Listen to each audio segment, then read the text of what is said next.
quero convidar você a abrir a sua Bíblia comigo no Evangelho de Mateus, capítulo 6, versículo 9 ao versículo 13. Mateus, capítulo 6, versos 9 a 13. Daqui a pouquinho nós vamos ler o texto.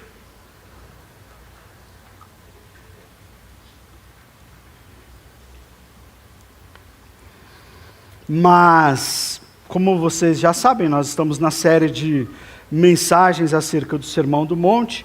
Fizemos duas breves pausas no domingo à noite passado e hoje pela manhã, porque tivemos convidados assim maravilhosos, e hoje retornamos ao texto do Sermão do Monte. E nessa noite o nosso tema é orando com Jesus. Esse é o de semana que vem, é o spoiler, para você não perder. Mas hoje nós vamos falar sobre oração. Orando com Jesus, orando como Jesus. Quem aqui acredita que a oração é poderosa? Amém. Alguns. Quem aqui acredita que Deus faz milagres através da oração? Amém. Agora pensa, eu não vou perguntar para não te constranger. Agora pensa na sua vida de oração. Como é que está a sua vida de oração? Amém. Teve um amém aí, glória a Deus. Porque é muito fácil a gente dizer que a gente acredita na oração, mas a verdade revela, se nós realmente acreditamos na oração, cremos que Deus faz milagres através da oração. A verdade, se nós acreditamos na oração, está estampada em quanto tempo nós oramos, ou qual é o lugar que a oração ocupa na nossa vida. Nós somos pessoas que oram, eu oro quando acordo, eu oro antes de me alimentar, antes de dormir, eu tenho aquele tempo com Deus, faço as minhas orações ali bem rapidinhas e depois já vou descansar. Ou você é uma pessoa que busca o Senhor em oração, busca crescer em intimidade com o Senhor através da oração. Porque a medida de qualquer homem, de qualquer mulher espiritual é a sua vida de oração. De modo que não adianta eu dizer que eu acredito que a oração faz milagres, mas a oração não faz parte da minha vida. Se eu realmente acredito, eu realmente oro. Mas se eu realmente não oro, é porque eu realmente não acredito. Jesus vai falar sobre oração neste texto e sobre como nós devemos orar. Mas antes eu gostaria de contar uma história para vocês. Alguns de vocês já conhecem. Quem conhece a história do missionário inglês George Mueller, que cuidava de crianças, tinha uma série de orfanatos? Alguns conhecem. George Mueller foi um grande homem de oração. Se você deseja crescer em oração, você pode ir atrás dos seus escritos, dos seus diários de oração, que são assim riquíssimos, profundos e maravilhosos. E o George Mueller ele era um homem de Deus, viveu no século XIX, e ele era conhecido exatamente por isso, pela sua extraordinária vida de oração. Esse homem, ele dirigia vários orfanatos na região da Inglaterra, em Bristol, e chegou a abrigar milhares de crianças. Mas ele tinha uma maneira muito curiosa de se portar enquanto líder destes lugares. Ele não pedia doações, ele não pedia ofertas, ele não fazia parcerias com quem quer que fosse, a fim de pedir algo para aquelas crianças. Tudo era feito voluntariamente pelas pessoas e ele fazia tudo isso debaixo de muita oração. Não havia campanha, não havia carta pedindo doação, não havia pressão financeira. E ele, desde muito cedo no seu ministério, tomou essa decisão radical de levar cada necessidade apenas ao Senhor em oração. E no seu diário há um relato bastante conhecido de que certa manhã as crianças do orfanato acordaram, foram para o refeitório tomar café da manhã, mas, para sua surpresa, não tinha pão, não tinha leite, não tinha comida, não tinha café da manhã. E George Miller pediu que todos se assentassem. Então ele orou: Senhor, nós te agradecemos pelo alimento que o Senhor vai nos dar. Alguns momentos depois, alguém bate na porta do orfanato. Era o padeiro. E ele disse assim: Dr. Miller, eu não consegui dormir essa noite. Eu senti que Deus queria que eu trouxesse pão para todas as crianças do orfanato. E George Miller disse amém. Depois de algum tempo, alguém de novo bate na porta. Era o leiteiro. A sua carroça em que ele carregava leite havia quebrado na frente do orfanato, não ia dar para consertar, e todo aquele leite seria desperdiçado. Então ele bateu e falou assim: existe alguma necessidade? Vocês gostariam de ficar com esse leite aqui? E dessa forma, o resultado foi que Deus naquele dia proveu pão e leite para todas as crianças. Miller entendeu algo que Jesus ensinou para a gente muito antes. Que oração não é ritual religioso, oração é dependência real de Deus. E aqui nesse texto, no Pai Nosso, o Senhor Jesus nos ensina como orar. E aqui duas coisas ficam muito claras, elas são o corolário dessa mensagem. Deus é digno de toda glória e nós dependemos dele para tudo. Essas são as razões pelas quais eu e você oramos, porque Deus é digno de toda a glória e nós, quando oramos, quando buscamos relacionamento com ele, nós glorificamos o seu nome e porque nós precisamos dele. É impossível viver a vida sem estarmos aproximados da presença de Jesus. A presença de Jesus que nós cultivamos no lugar da oração. Então eu quero ler com você rapidamente o texto que está lá em Mateus 6, 9 a 13. Vocês orem assim: Pai nosso que estás nos céus, santificado seja o teu nome, venha o teu reino, seja feita a tua vontade, assim na terra como no céu. Dá-nos hoje o pão de cada dia.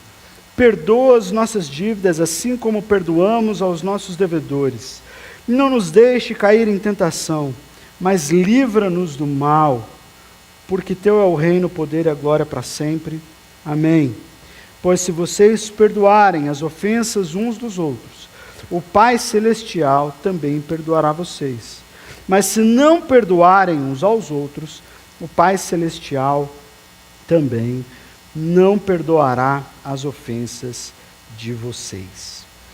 Eu gosto muito dessa oração e ela está dentro de um contexto que eu pude trazer aqui, nós estudamos alguns domingos atrás, quando Jesus está falando do uso publicitário da espiritualidade, daquelas pessoas que gostavam de parecer pessoas de oração, para que as pessoas aplaudissem, para que as pessoas ficassem impressionadas com a sua religiosidade.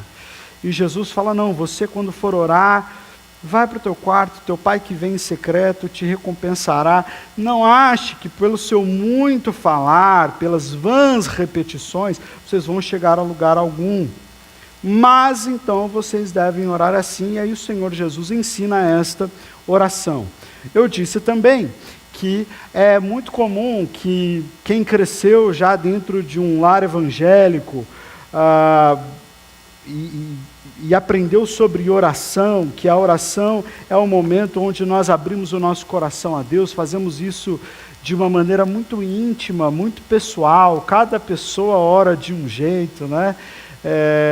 Nós aprendemos assim, e quando nós vemos Jesus falar sobre vãs repetições, a gente já pensa em quem sempre ora a mesma coisa, inclusive quem ora o Pai Nosso. Não é pecado orar o Pai Nosso do jeito que o Senhor Jesus ensinou, tá bom, gente? Não é pecado.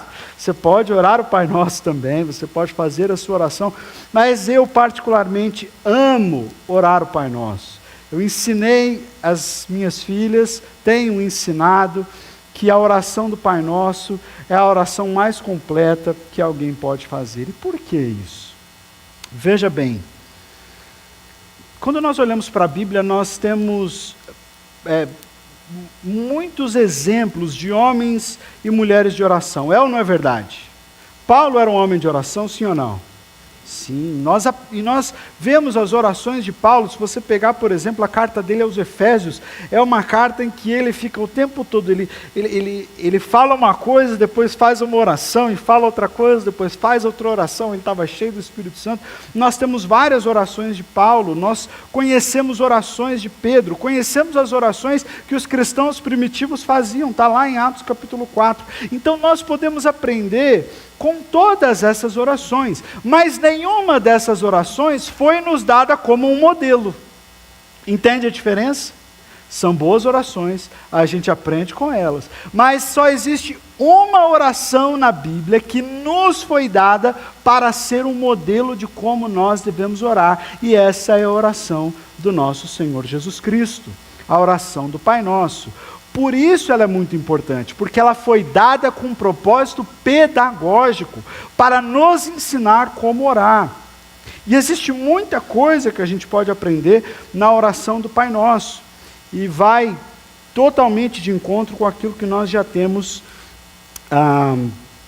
visto e ouvido nessa série de sermões. Eu gosto de olhar para a oração do Pai Nosso, gostaria de fazer isso com vocês, dividindo a oração do Pai Nosso. Existem algumas maneiras de se analisar essa oração, mas eu particularmente gosto muito de ver os tipos de oração que existem dentro da oração do Pai Nosso. Existem tipos diferentes de oração, você sabia disso? Nós temos na oração do Pai Nosso adoração. É um tipo de oração que nós fazemos. Quando oramos dizendo: Senhor, louvado seja o teu nome, bendito, porque o Senhor é maravilhoso, o Senhor é Rei dos Reis. Nós estamos orando e estamos adorando, glorificando o nome de Jesus. Isso precisa existir na nossa dinâmica diária de oração, a adoração. Existe também a petição. Quando nós pedimos coisas ao Senhor, tem gente que não gosta, que se sente mal, fala assim: puxa vida, com tantas necessidades, pessoas com muito mais necessidades que eu vou ficar aqui pedindo coisas para o Senhor. Não, eu quero ter um coração grato. Nada contra você ter um coração grato, mas o Senhor Jesus ensina você: Pai, o pão nosso de cada dia nos dá hoje. Essa é uma oração de petição, quando nós apresentamos a Deus as nossas faltas, aquilo que nós precisamos, porque isso volta a colocar Jesus no centro do nosso coração, como aquele que provê as nossas necessidades. Quem não pede a Deus, tenta fazer por si próprio. Quem não se humilha e pede a Deus, arroga para si a responsabilidade de resolver todos os seus problemas e todas as suas faltas. Isso é orgulho, isso é pecado. Então nós temos adoração, nós temos petição, mas nós temos confissão também. Perdoa as nossas faltas, as nossas ofensas, assim como nós perdoamos a quem nos tem ofendido. Nós precisamos ir para Deus e dizer: Senhor, tem misericórdia de mim, que sou homem pecador. Pai, eu tenho pecado contra o Senhor, eu não te amo como eu deveria, eu não busco o Senhor como eu deveria. Senhor, tem misericórdia de mim, tem misericórdia, me perdoa. Isso é oração de confissão. Tem gente que não faz esse tipo de oração, ou se faz como se o seu pecado fosse assim, um negócio assim tão simples, que não ofendesse a santidade de Deus. Mas não, Jesus ensina que nós devemos adorar, que nós devemos pedir, que nós devemos confessar os nossos pecados. Jesus fala sobre interceder. A palavra intercessão geralmente fala quando você está intercedendo por outro, mas aqui nesse contexto tem a ver com uma oração por ajuda, uma súplica ligada à batalha espiritual. De: Senhor, não nos deixe cair em tentação, mas livra-nos do mal. E se você vive a vida como se o maligno não existisse, como se não houvesse batalha espiritual, você é um prato cheio para o inimigo. Senhor Jesus, nessa oração, nos ensina todas essas coisas, e é isso que nós vamos aprender passo a passo nessa noite. Em primeiro lugar, a adoração. Pai nosso que estás nos céus, santificado seja o teu nome, venha o teu reino. A adoração é a oração sobre quem Deus é, sobre o poder que Ele tem, sobre a posição que Ele ocupa.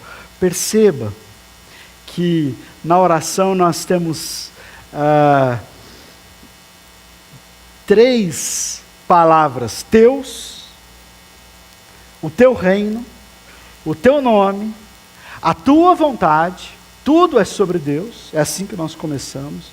E na segunda parte da oração nós temos o pão nosso, os nossos pecados e a nossa proteção. Então a primeira parte da oração é a oração que olha para Deus, e a segunda parte é a oração que fala das nossas necessidades. É muito interessante falar, e daria um sermão inteiro se a gente pegasse apenas a primeira palavra da oração para discutir sobre ela. Pai. Pai nosso que estás nos céus. Pensa um pouquinho sobre essa expressão. Pai nosso. Pai nosso. É verdade que os judeus do primeiro século e no Antigo Testamento nós vemos isso algumas vezes, falavam sobre Deus usando essa relação paternal. Mas isso acontecia mais como Israel, o povo, sendo filho de Deus. Então nós temos aquela profecia que Mateus diz que se cumpre em Jesus, né? Do Egito eu trouxe o meu filho. Então havia essa noção da paternidade de Deus, mas para com um povo todo. Não para as pessoas comuns, para o povo de Israel.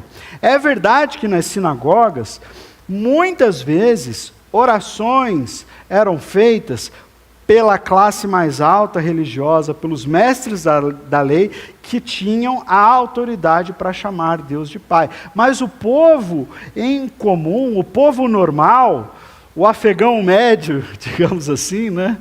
O maringaense médio não podia chamar a Deus de Pai. Isso é algo desrespeitoso. E é de fato interessante como a gente não podia mesmo. A única pessoa que podia chamar a Deus de Pai era Jesus. Mas Ele nos ensinou a chamar a Deus de Pai nosso. Jesus compartilhou o Pai dele comigo e com você, para que você entendesse que você não tem um Deus apenas, você tem um Pai. Você tem um Pai. John Stott falava que Pai é o nome cristão que nós damos a Deus. Amém? Pai é o nome cristão que nós damos a Deus. E é assim que nós nos relacionamos com Ele. Nós não chegamos na sua presença, embora com reverência, e a gente vê isso no texto, nós não chegamos para falar com alguém distante que não nos ama, que nos olha de cima para baixo, que não tem relação conosco. Não, nós podemos chegar diante do nosso Pai. E diante do nosso Pai, nós não precisamos ter vergonha. Diante do nosso Pai, a nossa culpa se vai. Diante do nosso Pai que nos amou tanto, nós podemos ser sinceros. Então, conhecer a paternidade de Deus e viver a paternidade de Deus é fundamental para uma vida profunda de oração. Se você sempre se relacionar com Deus como uma entidade que está tão distante de você, você jamais vai conseguir se aprofundar na oração. Agora, se você entender que você está falando com o seu Pai, o seu Paizinho celestial, você vai ver portas abertas para você. E o Senhor vai falar com você. Mas olha só que interessante, nós temos aqui um paralelo de intimidade, mas também de reverência, porque é o Pai nosso que está nos céus. Deus não é uma força impessoal, Ele é o Pai que criou todas as coisas, que governa a história, que ama os seus filhos, mas Ele também está nos céus. Não podemos nos esquecer da sua santidade, da sua soberania, que Ele é digno da nossa reverência. E aqui então nós vemos esse equilíbrio maravilhoso de intimidade com a majestade. Isso é lindo de ver. Em segundo lugar, ele diz: santificado seja o teu nome. Ainda na oração que nós chamamos de adoração ou glorificação. Santificado seja o teu nome. Na Bíblia, o nome de uma pessoa representava aquilo que ela era. Então, orar assim é desejar que Deus seja, de fato, honrado e reconhecido como Ele é. Louvado seja o Senhor. Queremos... Eu tem uma canção que eu amo muito, mas por um tempo eu fiquei com uma crise com ela, porque eu falei assim, como é que a gente faz isso, né? Quando a gente diz, queremos o teu nome engrandecer. É linda essa expressão, é bíblica. É a mesma coisa que dizer queremos o seu nome santificar, queremos adorar o teu nome. Aí eu te pergunto, como é que você engrandece o nome de Deus? Já parou para pensar?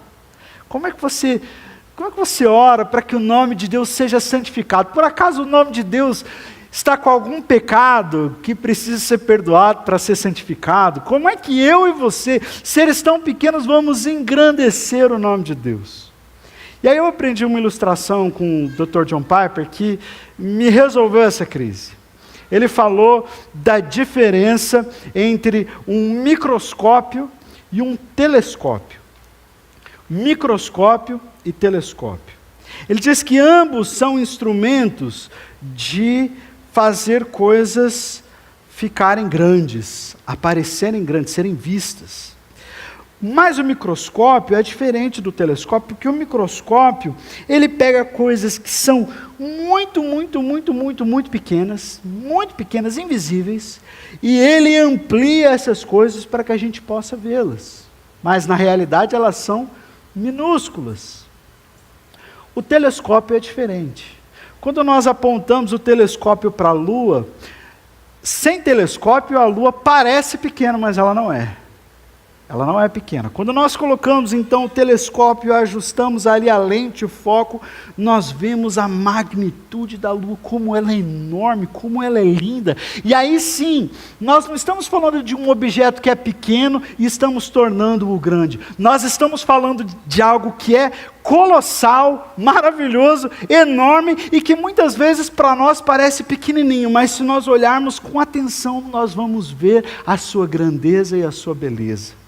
É assim que nós engrandecemos o nome de Deus, quando nós reconhecemos o quão grande Ele é, quando nosso coração olha para Deus, e às vezes Deus parece ser apenas um satélite que orbita ao redor da nossa vida, nós não prestamos tanta atenção na santidade de Deus, no valor que Deus tem na nossa vida, e a gente se esquece do Senhor. Mas quando nós oramos, Senhor, eu quero glorificar o teu nome, eu estou dizendo, Senhor, eu quero reconhecer o quão grande o Senhor é. Eu quero reconhecer a tua magnitude, eu quero reconhecer a tua soberania, eu quero que agora o meu coração seja ajustado como um telescópio e eu possa perceber a tua grandeza e majestade. É isso que é a adoração. Os anjos não cantam 24 horas por dia, por toda a eternidade, santo, santo, santo, porque Deus falou que eles tinham que fazer isso. É porque Deus é tão grande, tão majestoso, tão incrível, que os anjos, ao olharem para o próprio Deus, os seus queixos vão no chão e eles dizem, a gente não pode fazer outra coisa, senão dizer para toda a eternidade, santo, santo, santo, bendito é o teu nome. Aquele que vir o Senhor só terá uma opção: glorificar, santificar, engrandecer o nome do Senhor. Veja só como a oração ela nos aproxima do Senhor, nos aproxima com intimidade, e quando nós chegamos diante desse Pai que nos recebe com carinho, nós abrimos os olhos e de repente nós estamos diante do ser mais magnífico que já existiu, aquele que era, que é e que há de vir, o Deus maravilhoso que criou todas as coisas com uma palavra da sua boca, e nós falamos, uau, Louvado seja o Senhor, Deus, o que eu estou fazendo aqui? O Senhor é tão grande, eu sou tão pequeno, eu sou tão carente, tão necessitado. Louvado seja o teu nome, bendito, grandioso, excelso, sublime, supremo. Ah, Senhor, e aí muitas vezes quando a gente começa a adorar a Deus, a gente vai por muito tempo. Eu, particularmente, não é incomum quando eu vou tirar um tempo de oração e eu tenho lá alguns minutos, um tempo que eu vou dedicar especificamente para oração e depois eu tenho que fazer outra coisa. E aí eu entro cheio de demandas, né? Eu tenho petições a fazer, eu tenho intercessões a fazer, mas quando eu começo a adorar o Senhor, a beleza do Senhor, ela me constrange de tal forma que eu só consigo adorar. É maravilhoso. Quando você orar, se você precisar de alguma ajuda para isso, você pode colocar uma música de adoração, uma música que fala sobre o caráter de Deus, sobre a beleza do Senhor, sobre a santidade do Senhor, e deixe que essas palavras também vão alimentando o seu coração. Não se preocupe com as palavras que você vai usar, você pode até usar as palavras do Pai Nosso, porque na oração é melhor você ter um coração sem palavras do que uma boca cheia de palavras, mas sem coração. A oração, ela precisa estar conectada com o teu coração, com quem você é. Então, você não precisa ter o vernáculo ampliado, você não precisa abrir o dicionário Aurélio e procurar sinônimos que você ainda não falou para Deus, palavras, né? E marxessível. Não, você pode orar, se esse for o seu estilo, sem problema nenhum, mas o que Deus quer não é muitas palavras sem coração, mas um coração diante da sua presença, ainda que lhe faltem as palavras. Depois, Jesus nos ensina a orar: venha o teu reino. E essa oração é uma oração ainda dentro da adoração, porque está falando de Deus, não é? É muito interessante. O reino de Deus é o governo de Deus. Quando nós oramos, venha o teu reino, nós estamos pedindo: Senhor, assim como o Senhor governa no céu e a sua vontade é feita de maneira perfeita no céu, assim faz na nossa vida. Venha o teu reino, traz o teu reino para a minha vida, traz o teu governo para a minha vida. Eu não quero mais andar conforme as minhas próprias intenções, com a minha própria programação, não. Eu quero caminhar de acordo com o teu reino, eu quero que a tua vontade se cumpra e não a minha. Queridos, essa primeira parte da oração, quando nós estamos falando teu nome, teu reino, tua vontade, essa oração é a oração do cristão. Tem muito cristão que ora como não cristão, que se esquece dessa parte. Como que um não cristão ora? Muitas vezes você pode orar exatamente como um não cristão ora. O não cristão, o que ele vai orar? Ele vai falar assim: poxa Deus, me abençoa no trabalho, me dá saúde, me livra do mal, né, que nada aconteça comigo.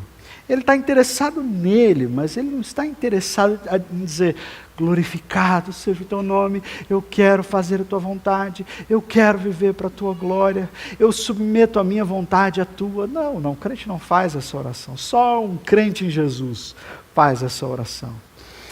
Clamar pelo reino de Deus é algo lindo, porque nós vivemos nesse paradoxo. O reino de Deus já foi inaugurado pelo próprio Jesus, ele será consumado na história. Quando o Senhor Jesus voltar, o reino de Deus será pleno. Então nós vivemos na linguagem teológica, né? no já e ainda não. Somos salvos? Já somos, mas ainda não completamente, porque não chegamos lá no céu.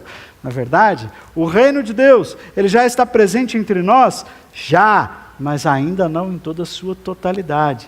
Quando nós chamamos, venha a nós o teu reino, nós estamos dizendo: Senhor, traz para a terra a maior densidade da tua presença, da tua vontade na minha vida. Eu vivo em Maringá, vivo no Brasil, estou sujeito a essa ordem, sou um cidadão deste país, mas em primeiro lugar eu sou um cidadão do reino de Deus. Venha o teu reino sobre a minha vida. E aí os meus valores não serão os valores do mundo, aí as minhas práticas, palavras, intenções não serão as mesmas das pessoas do mundo, serão aquelas que estão alinhadas com o reino de Deus. Venha o teu reino, Senhor. Faz a tua vontade e não a minha.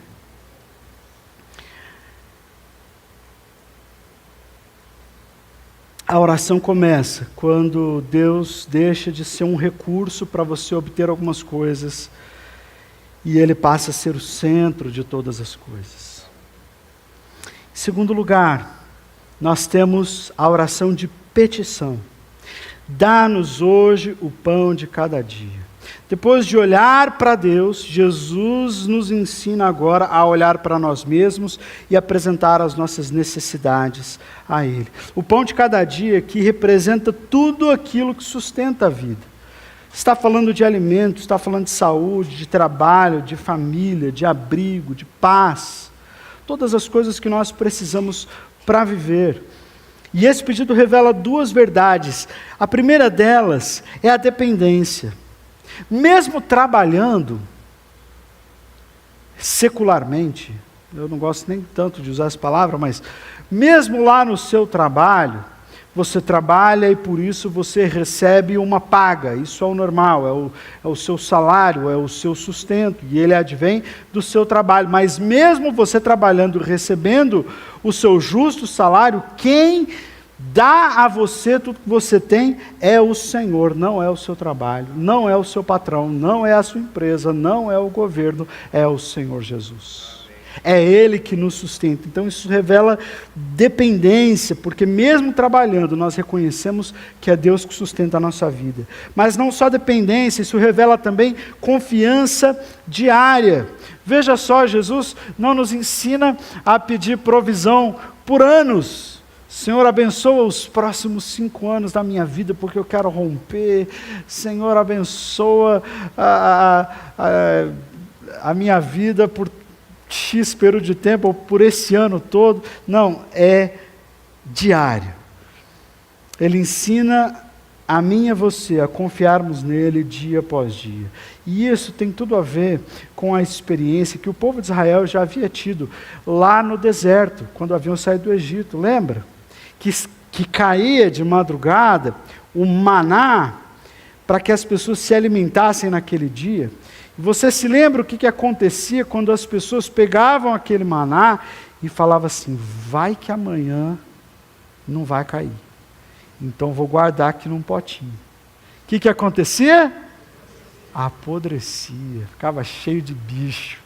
Deus não deixava as pessoas guardarem o maná de um dia para o outro, porque Ele queria revelar-se amoroso todos os dias. Ele queria revelar-se provedor todos os dias. Não é maldade de Deus, não é punição que agora esse negócio vai apodrecer. É uma vontade amorosa divina de dizer assim: não acha que eu vou te abandonar, não pense que eu vou te largar. Eu estarei com você amanhã e amanhã vai ter maná de novo. Não fica preocupado com o dia de amanhã. Hoje você se alimentou, glórias a Deus, amanhã haverá maná. Então esse é um ato lindo de Deus, que nos leva a confiar no Senhor dia após dia. Deus raramente nos dá provisão para anos, mas sempre nos dá graça para o dia de hoje.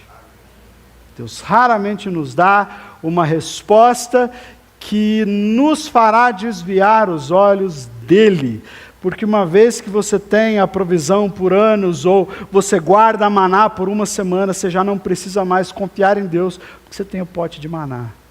Você não precisa mais orar ao Senhor, porque está tudo na tua conta bancária. Para que você precisa de Deus? Você nem ora mais, não é verdade? Isso é um ato de carinho do Senhor, de mostrar para mim e para você que Ele está sempre presente, que Ele está sempre buscando nos abençoar e nos sustentar. Amém? Depois nós passamos para uma parte dessa oração, que é a oração de confissão. Ele diz: perdoa as nossas dívidas, assim como nós perdoamos os nossos devedores. Se o pão sustenta o corpo, o perdão sustenta a alma. Jesus, ele compara o pecado a uma dívida, isso é muito comum no Novo Testamento. E quando Deus perdoa, Ele cancela a culpa, remove a acusação, Ele restaura o relacionamento dele conosco. Mas quem recebe perdão de Deus também aprende a perdoar os outros.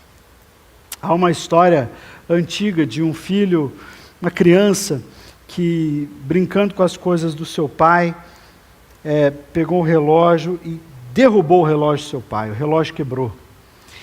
E ele ficou com muito medo. E aí ele escondeu aquele relógio, para o pai não achar. E ele ficou vários dias com aquilo remoendo seu coração e a sua mente. Uma hora eu vou ter que falar para o meu pai: meu Deus, eu errei, e agora, e agora? E ele começou a ficar ansioso, até que num dia ele tomou coragem, ele chegou e falou para o pai dele: pai, eu preciso confessar para você uma coisa, eu quebrei o seu relógio. E o pai pegou aquele menino no colo e falou assim: filho, eu sei, eu soube desde o primeiro dia, eu só estava esperando você vir confessar. Está tudo bem, eu te perdoo. Muitas vezes a gente, ao pecar ou ao percebermos que há algo na nossa vida que precisa de ajuste, a nossa primeira tendência é fazer como Adão, correr da presença de Deus, nos esconder, achando que de alguma forma a gente pode sair do foco da visão de Deus. Mas isso é o que a culpa faz. E o Senhor Jesus, quando morreu na cruz do Calvário, Ele morreu para perdoar os seus pecados e cancelar toda a culpa. Então, quando nós confessamos o nosso pecado, o nosso Deus nos perdoa. Como é bom. Esses dias eu estava conversando com a Clara. Clara não está aí não, né? Porque às vezes eu tenho que pedir permissão para ela, né? Para contar algumas histórias, mas essa não tem problema. Ela estava chateada porque ela não tinha conseguido fazer uma tarefa da escola. E ela estava arrumando os materiais para ir para a escola, e ela falou assim: pai, eu estou muito nervosa, estou ansiosa e tal, e a professora vai brigar comigo porque eu não fiz a tarefa. Eu falei: filha, mas por que você não fez a tarefa? Não, é porque isso, porque aquilo. Eu falei: não, mas você sabia que você tinha que fazer a tarefa, que era para hoje? Ela: não, eu sabia. Eu falei: então você errou? Eu errei. Eu falei: então, filha, se você errou, agora não dá mais tempo de fazer a tarefa, mas você vai chegar para a sua professora, vai falar assim: professora, eu sei que a tarefa era para hoje, eu acabei escolhendo fazer outras coisas e deixei para fazer a tarefa por último, não consegui fazer a tarefa, me perdoa. Sabe por quê, filha?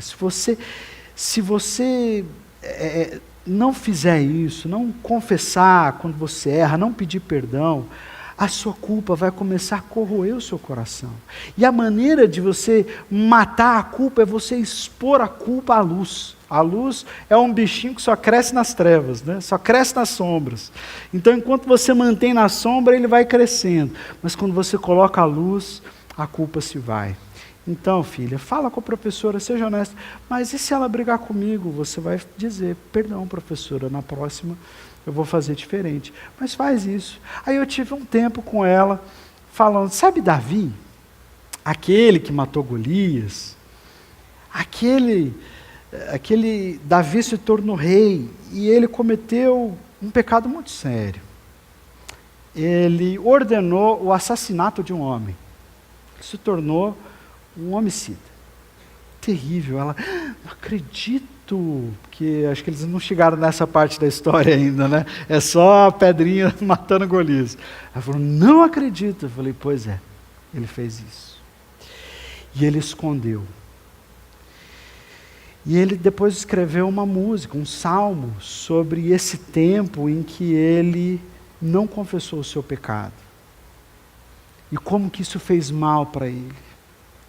como que ele dizia que enquanto ele havia calado o seu pecado, não confessado, os ossos dele doíam. Ele adoeceu por causa de pecado não confessado. Você acredita que isso é possível? É, sim. Tem até aquela música antiga que nós cantávamos, lembra? Enquanto eu calei, lembram dessas?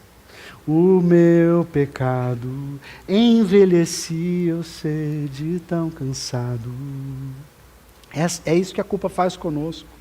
E o Senhor Jesus está nos ensinando a nos aproximarmos desse Pai e dizemos: Senhor, eu quebrei o relógio. Eu sei que o Senhor já sabe, mas eu precisava falar, porque meu coração estava pesado.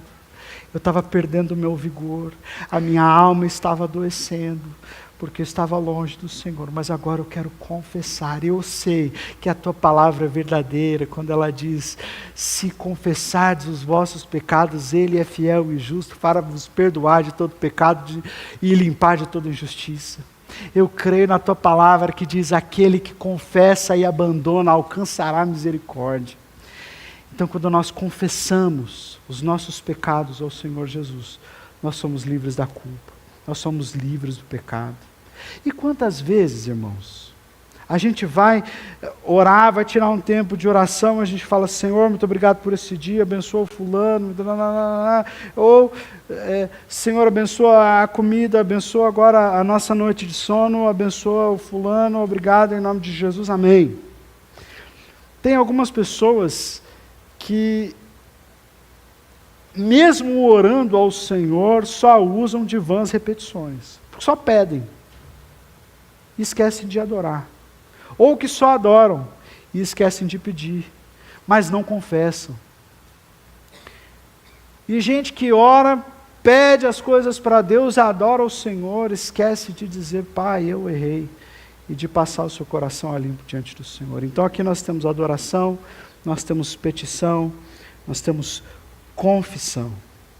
Pecado é uma dívida que nós não conseguimos pagar, mas o Senhor já pagou na cruz por nós. Então você pode se aproximar do trono da graça de Deus. Em último lugar, nós temos a intercessão. Como eu falei, interceder muitas vezes tem a ver com a oração por uma outra pessoa. Estou intercedendo em favor de, mas aqui nesse contexto está falando de uma oração, não deixa de ser uma petição, mas ela tem um elemento novo. Está falando de uma batalha espiritual. Diz: não nos deixe cair em tentação, mas livra-nos do mal. Aqui o Senhor Jesus nos ensina a interceder pela nossa vida espiritual. Pedimos duas coisas: proteção contra a tentação e também livramento do mal. Proteção contra a tentação fala de reconhecermos a nossa fraqueza. Muitas vezes a gente descobre coisas novas que nos tentam, mas geralmente todo mundo já sabe aonde que é o calo. É ou não é verdade? A gente sabe aquilo que mexe com a nossa natureza pecaminosa, que nos tenta. Pode ser vários tipos de tentação, mas quando nós, diariamente, na nossa rotina de oração, nos lembramos: Senhor, não me deixa cair em tentação. Você é obrigado, pela sua própria oração, a se lembrar que o diabo está à espreita, que o pecado está perto. E se a gente não faz essa oração, se a gente não pede para o Senhor nos livrar da tentação, não nos deixar cair em tentação, a gente se esquece do mal que nos espreita. Eu acabo me esquecendo de que se eu der mole, eu caio.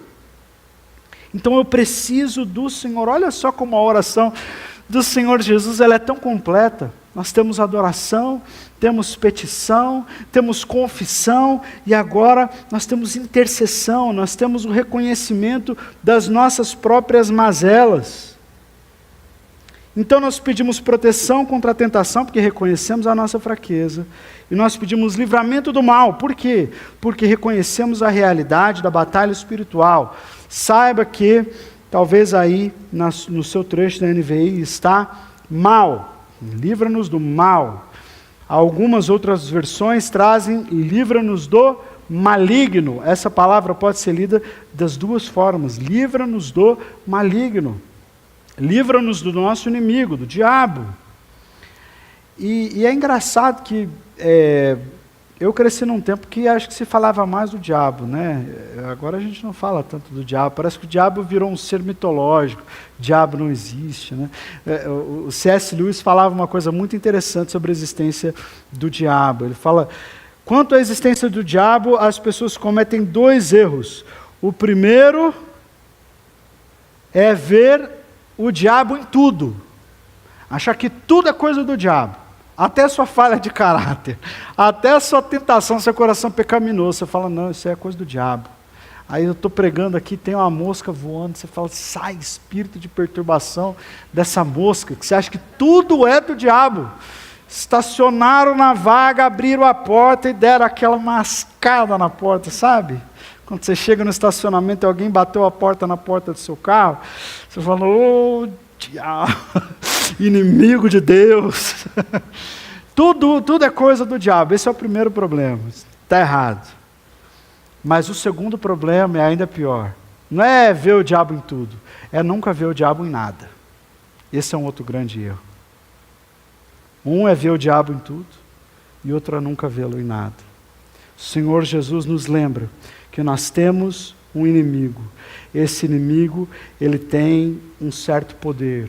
Esse inimigo luta contra nós. A nossa luta não é contra carne nem sangue, mas nas nossas orações precisamos nos lembrar que nós não estamos simplesmente vivendo a vida como se não tivéssemos um inimigo espiritual que trabalhasse contra a nossa vida. É claro que o diabo não manda ninguém para o inferno. Ninguém vai para o inferno por causa do diabo. Todo mundo que for para o inferno vai por causa do seu próprio pecado e do seu coração mau. O diabo não leva ninguém para o inferno, mas, muitas vezes, ele pode potencializar situações para que as suas tentações próprias do seu coração, da sua concupiscência, te dominem. Então, a oração de Jesus termina com essa intercessão. Jesus nos lembra, nós temos um inimigo, nós temos tentações, nós temos falhas, nós não podemos andar como se estivéssemos num parque de diversões. O mundo não é um parque de diversões, é um campo de batalha. A W. Tozer tem um livro, inclusive, com esse título. Nós dependemos da proteção de Deus. Então, a intercessão, quando nós intercedemos por nós e pelos outros, nós estamos reconhecendo que nós somos fracos, mas que o nosso Pai é poderoso. Finalizando, existe uma síntese muito interessante que um dos comentaristas, Douglas J. Moo, ele fez, e eu falei assim, eu não tinha visto dessa perspectiva ainda, vou levar para a igreja, mas ele fala que a oração do Pai Nosso provê para nós uma síntese, o mapa da vida espiritual, que o Pai Nosso não é só uma oração, mas ele é realmente um mapa da vida espiritual. Cada petição, cada parte da oração responde a uma necessidade humana. Então, quando nós oramos, santificado seja o nosso nome, isso responde à nossa necessidade de propósito. Quando nós oramos, venha o teu reino, isso responde à nossa necessidade de governo.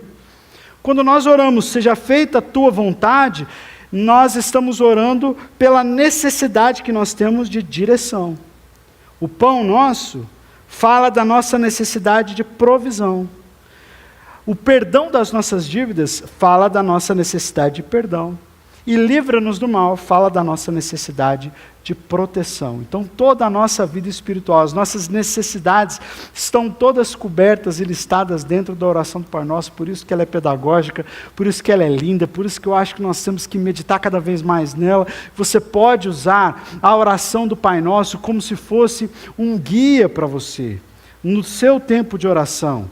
Enquanto oração é algo que você vai exercitando ao longo do tempo, né? Ninguém se torna do dia para a noite uma pessoa que ora muitas horas, um gigante de oração. Nós vamos De pouquinho em pouquinho, nós vamos exercitando a oração como uma disciplina espiritual e vamos nos tornando cada vez mais profundos e mais fortes nela.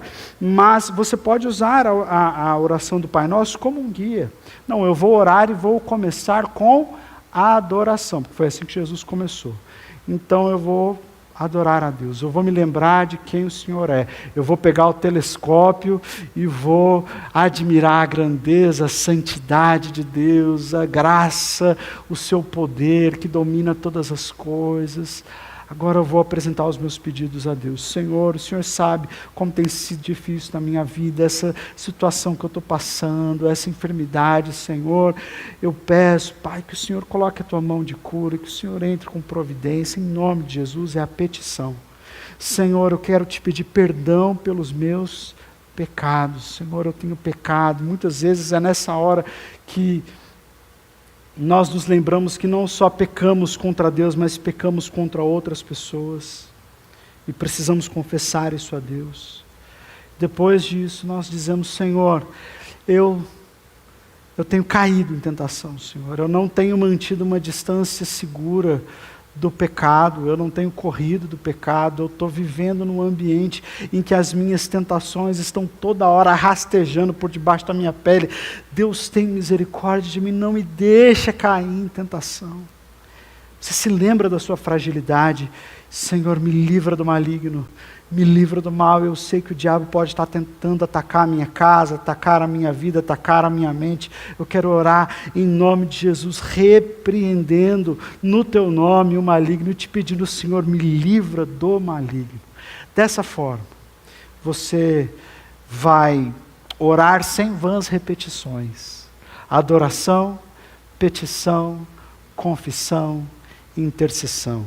Essa é a oração ensinada pelo Senhor Jesus e é a oração completa. Pai Nosso nos ensina duas coisas. Deus é digno de toda a glória e nós dependemos dele para tudo. Ele é digno de toda a glória e nós dependemos dele para tudo. Eu quero convidar você a fechar os seus olhos e orar comigo.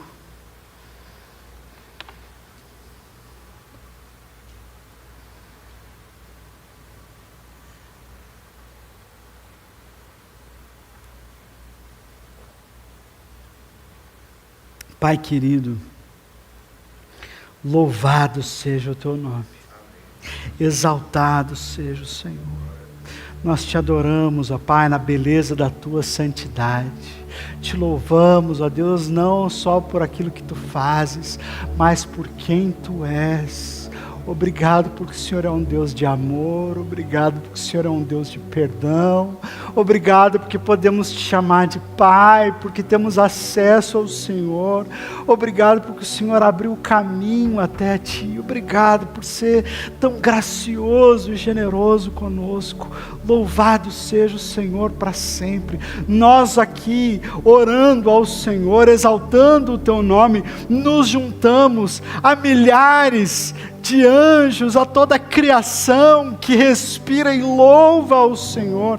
O Senhor é digno da minha adoração, o Senhor é digno da minha vida, o Senhor é digno de todas as coisas. Louvamos o teu nome, Senhor. Agradecemos, ó Pai, porque o Senhor tem falado conosco. E essa palavra de hoje, apesar de ser sobre uma oração que nós já ouvimos tantas vezes, temos decorado na nossa cabeça, o Senhor, através dessa oração, nos ensinou a aprofundar o nosso relacionamento contigo, através da oração, através da petição, através da confissão de pecados, através da intercessão, reconhecendo que nós erramos. Nós precisamos fazer isso em todas as nossas orações, reconhecer que nós temos falhas, nós temos pontos cegos e tentações, precisamos orar por isso, para termos uma vida santa diante dos seus olhos. Precisamos colocar as nossas necessidades diante do Senhor, porque entendemos que é o Senhor que vai nos suprir as necessidades, não é a força do nosso braço, não é esse mundo, não somos nós por nós mesmos, mas o Senhor que vai fazer isso. Nós queremos, ó Deus, nos aprofundar nesse relacionamento contigo, Pai, assim como George Miller, amava o Senhor e te conhecia, um homem de oração, te conhecia o bastante para saber que o Senhor proveria todos os dias. Assim também nós queremos ser homens e mulheres de oração, que amam a tua presença, que amam te adorar, que amam falar com o Senhor, e que por falarmos contigo, orarmos a ti, nós vamos sendo limpos da nossa culpa, do nosso pecado, nós vamos conhecendo na nossa compreensão, vamos crescendo na compreensão de quem é o Senhor, vamos sendo livres das nossas tentações e passamos a vencê-las, ao invés de cair nelas. Nos tornamos pessoas conscientes de que o maligno muitas vezes nos cerca, coloca armadilhas diante de nós, e a oração abre os nossos olhos para percebermos essas coisas. Pai, uma igreja que não ora é uma igreja que não prospera. Uma pessoa que não ora é uma pessoa que não te conhece. E nós não queremos ser, Deus, de maneira nenhuma, uma igreja que fala daquilo que não conhece, ou daquele que não conhece. Não queremos ser uma noiva prometida para um noivo que não troca uma palavra com o seu próprio noivo, achando que isso é um grande romance. Deus, tem misericórdia de nós, a noiva do Senhor, que tantas vezes não troca uma palavra com o noivo. Pai, queremos ser profundos na oração. Eu creio, Deus, que o Senhor preparou todas essas mensagens para que estudássemos juntos, para que nós como igreja aprendêssemos coisas assim, que nós precisamos orar mais, nós precisamos orar melhor, precisamos orar com entendimento, precisamos orar de maneira completa, não com vãs repetições, não de maneira religiosa, mas buscando intimidade com o Senhor, buscando ouvir a tua voz, buscando transformação, porque a oração não muda o teu coração, mas muda o nosso. E nós queremos orar para que o Senhor transforme o nosso coração. Queremos crescer nessa disciplina espiritual e que o Senhor seja glorificado. Em nome de Jesus. Amém. Amém.